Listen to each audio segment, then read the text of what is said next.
കോട്ടയം ജില്ലയിൽ നിന്നുള്ള ആൾ കൂടിയാണല്ലോ ശ്രീ സണ്ണി എം കബിക്കാട്.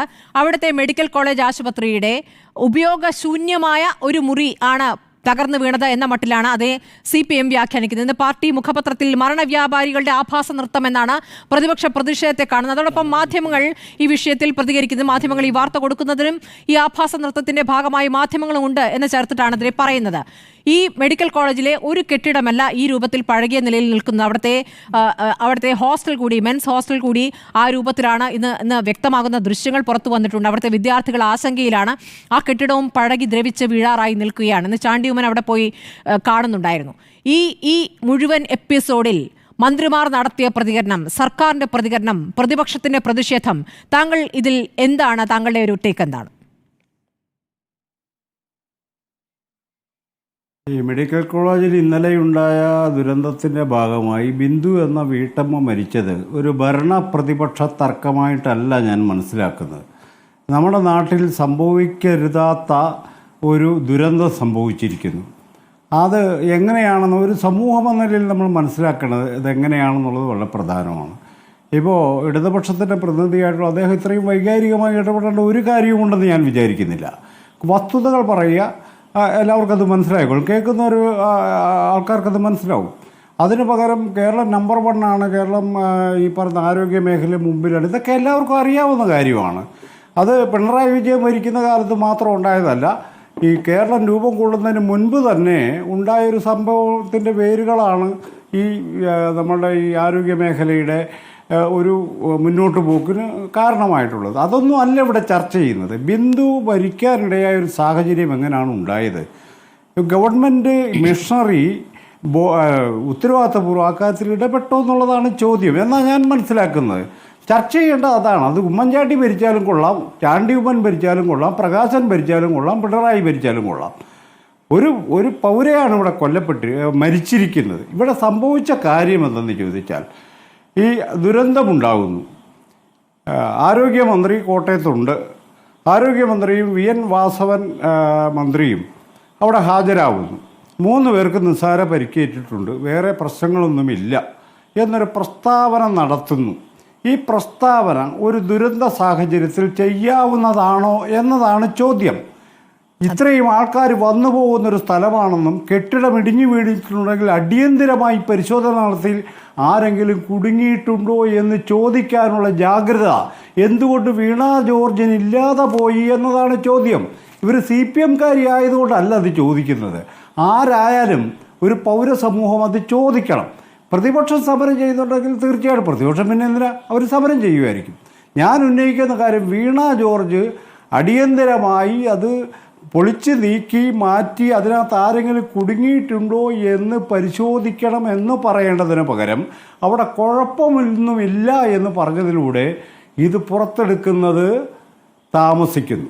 മാത്രവുമല്ല, ഇന്ന് വന്നൊരു വാർത്തകൾ ശ്രമിക്കുന്നു, 11 മണിക്ക് കെട്ടിടം വീണപ്പോൾ തന്നെ ബിന്ദു മരിച്ചെന്നാണ് പോസ്റ്റ്മോർട്ടം റിപ്പോർട്ടിൽ എന്നാണ് ഒരു നേതാവ് ഇന്ന് പ്രസ്താവന ഇറക്കിയത്. ഓർക്കണം എത്ര ഭീകരന്മാരാണ് ഈ നേതാക്കളെന്ന്. മന്ത്രി VN വാസവന്റെ പ്രതികരണം ഇതാണ്: വീണയുടൻ തലയോട്ടി പൊട്ടിയിട്ടാണ് ആ മരണം, അല്ലാതെ കെട്ടിടത്തിനടിയിൽ കിടന്ന് ശ്വാസം മുട്ടിയിട്ടല്ല.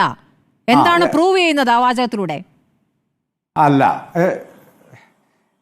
എന്ന് പറഞ്ഞാൽ നമ്മൾ മനസ്സിലാക്കേണ്ട ഒരു കാര്യം, ഞങ്ങൾ നേരത്തെ ഇറങ്ങി പുറപ്പെട്ട അന്നാലും തന്നെ പുറത്തെടുത്താലും ബിന്ദു രക്ഷപ്പെടുകയാണെന്നാണ് ഈ സ്ഥാപിക്കുന്നത്. ഇങ്ങനെയാണോ ഒരു മനുഷ്യജീവൻ നഷ്ടപ്പെടുമ്പോൾ ഒരു ഭരണകൂടം ഇടപെടേണ്ടത്? അവിടെ കെട്ടിടത്തിൻ്റെ സുരക്ഷാ ചുമതലയുള്ള ഉദ്യോഗസ്ഥൻ ആരാണ്? അയാൾക്കെതിരെ എന്ത് നടപടിയാണ് നമുക്ക് സ്വീകരിക്കാൻ പറ്റുക? അവിടുത്തെ സൂപ്രണ്ട് പറഞ്ഞു ഞാൻ എല്ലാം ഏറ്റെടുത്തെന്ന് പറഞ്ഞു പോകുമല്ലോ, പറഞ്ഞു പോകും. അതാ കേരളത്തിൻ്റെ അനുഭവം. ആശുപത്രിയിൽ പഞ്ഞിയില്ലാത്ത കാര്യമൊന്നും അല്ലല്ലോ ഷുക്കൂർ പറഞ്ഞത്, അല്ല ഹാരിസ് പറഞ്ഞത്. അവിടെ ഉപകരണങ്ങളില്ലെന്നാണ് പറഞ്ഞത്. അതിൻ്റെ പേരിൽ എന്തെല്ലാം പ്രശ്നങ്ങളാണ് അദ്ദേഹം നേരിടേണ്ടി വരുന്നത്. അദ്ദേഹം കേരളത്തിൻ്റെ ആരോഗ്യ മേഖലയെ തകർക്കാൻ ശ്രമിക്കുന്നു, പ്രതിപക്ഷത്തിന് വടി കൊടുക്കുന്നു. നമ്മളിങ്ങനെയാണോ ഈ വിഷയത്തെ കാണേണ്ടത്? ഈ കേരളത്തിലെ മെഡിക്കൽ കോളേജുകൾ രോഗികൾ ചികിത്സിക്കാൻ ആവശ്യമായ കാര്യങ്ങൾ സമയാസമയങ്ങളിൽ എത്തുന്നില്ല എന്ന ഗുരുതരമായൊരു പ്രശ്നം ഹാരിസ് ഉന്നയിച്ചിട്ടുണ്ടെങ്കിൽ ഇതാ ഞങ്ങൾ പരിഹരിച്ചിരിക്കുന്നു എന്നാണ് ഗവൺമെൻറ്, ഒരു ജനാധിപത്യ ഗവൺമെൻറ് പറയേണ്ട ഉത്തരം. അവർ ഹൈദരാബാദിൽ നിന്ന് സാധനങ്ങൾ ഇറക്കുമതി ചെയ്തല്ലോ, നല്ല കാര്യമല്ലേ? അതല്ലേ പറയേണ്ടത്? അല്ല ഇദ്ദേഹം മിണ്ടരുതായിരുന്നു എന്നാണോ പറയേണ്ടത്? ഹാരിസ് മിണ്ടരുതായിരുന്നു. ഹാരിസ് നമ്മളുടെ മേന്മ മുഴുവൻ തകർക്കുന്ന നടപടിയെടുത്ത് അങ്ങനെയല്ല ഈ വിഷയത്തെ കാണേണ്ടത്. എന്നിട്ട് പ്രതിപക്ഷം സമരം ചെയ്തോ, പ്രതിപക്ഷത്തിന് ഇപ്പോൾ ഈ ചർച്ച തന്നെ ഭരണപക്ഷത്തെ ഒതുക്കാൻ വേണ്ടി ആസൂത്രിതമായി ചെയ്തതാണെന്നൊക്കെയാണ് ഇടതുപക്ഷ നേതാവായിട്ടുള്ള പ്രകാശൻ സൂചിപ്പിക്കുന്നത്. നമ്മൾ അങ്ങനെ വിഷയത്തെ ഞാൻ എന്തായാലും അങ്ങനെ വിഷയത്തെ കാണുന്നില്ല. പക്ഷേ ഇക്കാര്യത്തിൽ വീണ കാണിച്ചത് അധാർമികമായൊരു ഇടപാടാണ് എന്ന് പറയാതിരിക്കാൻ പറ്റത്തില്ല. അവർ ആരോഗ്യമന്ത്രിയാണ്. ആയിരക്കണക്കിന് മനുഷ്യർ വന്നു പോകുന്ന, അവിടെ കിടന്ന് ചികിത്സിക്കുന്ന മെഡിക്കൽ കോളേജിൻ്റെ ഒരു ഭാഗം ഇടിഞ്ഞു വീഴുമ്പോൾ അതിനകത്ത് ആരെങ്കിലും ഉണ്ടോ എന്ന് പരിശോധിക്കാനുള്ള ധാർമ്മിക ഉത്തരവാദിത്തം അവർക്കുണ്ട്. അവരത് നിറവേറ്റിയില്ല എന്ന് മാത്രമല്ല, അത് ന്യായീകരിക്കാനാണ് പിന്നെയും ശ്രമിക്കുക. അതൊരു നല്ല ശീലമായിട്ട്, അതൊരു നല്ല ഗുണമായിട്ട് കേരളത്തിലെ ഇടതുപക്ഷ മാധ്യമങ്ങളും രാഷ്ട്രീയ പ്രവർത്തകരും കൊണ്ടാടരുത്. അതൊരിക്കലും നല്ലൊരു ശീലമല്ല. അവരാ ഉത്തരവാദിത്തം നിറവേറ്റിയിട്ടില്ല. അതുകൊണ്ട് തന്നെ ഇതിനകത്ത് പറഞ്ഞ ഈ ശുചിമുറി ആരോ തല്ലിപ്പൊളിച്ച് അകത്ത് കയറിയുന്നത്, ഇത് ആരോടത് ഇവർ ഈ പറയുന്നത്? ആരോടാണ് ഇത് പറയുന്നത്? നാളുകളായി 2 ശുചിമുറികൾ അവിടെ നിരന്തരമായി ഉപയോഗിച്ചുകൊണ്ടിരിക്കുന്നു എന്നുള്ളത് അവിടെയുള്ള രോഗികൾ തന്നെ വെളിപ്പെടുത്തുന്ന ഒരു കാര്യമാണ്. തല്ലിപ്പൊളിച്ച് അകത്ത് കയറിയ എന്ന് പറയും രോഗികൾ മുതൽ എന്തോ സാമൂഹ്യ വിരുദ്ധ പണി ചെയ്തെന്നാണ് ഈ ഇടതുപക്ഷ നേതാക്കൾ കേരളത്തിൽ പ്രചരിപ്പിക്കുന്നത്. അവർക്കവിടെ മരുന്ന് കിട്ടുന്നില്ല, ഓപ്പറേഷൻ നടക്കുന്നില്ല, സമയത്ത് ഇടപാട് നടക്കുന്നില്ല, സ്വന്തം കയ്യിൽ നിന്ന് പണം മുടക്കി സാധനങ്ങൾ മേടിച്ച് കൊടുക്കേണ്ട അവസ്ഥയുണ്ടെന്ന് പറഞ്ഞാൽ അതൊരു യാഥാർത്ഥ്യമാണെങ്കിൽ പരിഹരിക്കുകയല്ലേ ചെയ്യേണ്ടത്?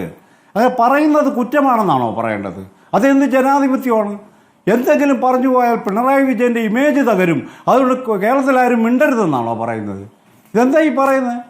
അത് VD സതീശനാണെങ്കിലും ഇത് പറയണമെന്നേ, രമേശ് ചെന്നിത്തലയാണെങ്കിലും ഇത് പറയണം.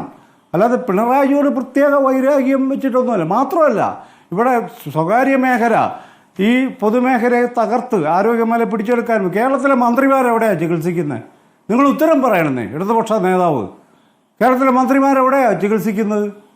ഈ മെഡിക്കൽ കോളേജിലാണോ ചികിത്സിക്കുന്നത്? അപ്പം നിങ്ങൾ എന്തു ആകാം, പാവപ്പെട്ട മനുഷ്യരുടെ മുന്നിൽ നമ്പർ 1 എന്ന് പറഞ്ഞ് ഈ തള്ളി മറിക്കുന്ന പരിപാടിയുണ്ടല്ലോ, അത് വളരെ അസഹ്യമായ കാര്യമാണ്. നമുക്കൊരു ഒരു സ്ത്രീയുടെ ജീവനാണ് നഷ്ടപ്പെട്ടിരിക്കുന്നത്. അവിടെ കാണിക്കേണ്ട ഒരു സംയമനവും ഒരു ബാലൻസും നമുക്ക് പൊതുപ്രവർത്തകർ കാണിക്കാതിരിക്കുന്നത് വളരെ തെറ്റായ ഒരു കാര്യമാണ്. അതങ്ങനെ പ്രത്യേകിച്ച് പിണറായി വിജയനെ ടാർഗറ്റ് ചെയ്തൊന്നും പറയുന്നില്ല. ഇത്തരം ദുരന്തം ആവർത്തിക്കാതിരിക്കാൻ നമുക്ക് എന്തെല്ലാം ചെയ്യാൻ പറ്റുമെന്ന് തന്നെയാണ് ആലോചിക്കേണ്ടത്. അത് ചെയ്യണം. ആലോചനയിലേക്ക് പോകുമ്പോൾ ആദ്യം വേണ്ടത് വീഴ്ച എന്ന സമ്മതിക്കലാണ്. അങ്ങനെ ഒരു സമ്മതിക്കൽ നമ്മൾ എവിടെയും ഒരാളിൽ നിന്ന് പോലും പറഞ്ഞു കേട്ടിട്ടില്ല. നമുക്ക്